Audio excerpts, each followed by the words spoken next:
So everyone knows about Knepp because of its amazing success it's created in restoring nature. But we also produce quite a lot of protein, and we've got this new amazing market garden, because what we really want to demonstrate from alongside our rewilding project is how important food production is, and the ability to produce food and restore nature and combine the two. That's really what we're trying to demonstrate. So the Pasture to Plate Safari here at Knepp is a new safari that we've launched. It's really exciting. It is based out of the brand new Rewilding kitchen, and it is really an opportunity for people to come and learn about the food that we produce at Knepp, the food that comes off as a byproduct of our rewilding system.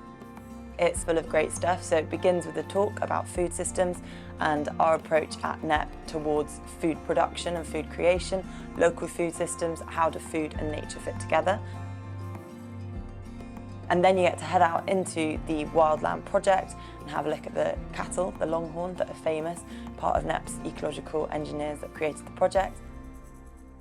And then you go and have a tour of the butchery, a little bit of charcuterie tasting, understand what we think ethical meat looks like, understand our ethos around eating meat in moderation, before heading back to the Wilding kitchen for an epic no-plough lunch. The day ends with a tour around the market garden, which is the perfect end to the day because you get to see the produce growing that you've just eaten. You can take your glass of wine around the garden, and it's a really lovely day. We're not saying that the way that we produce food is going to feed the planet. It's not the solution, but it's a fantastic byproduct of our rewilding experiment here at Knepp. We want to really empower people to be able to make decisions about what they're choosing to put on their plate and understand more about where local food could come from and what good, resilient, nature-friendly food production could look like.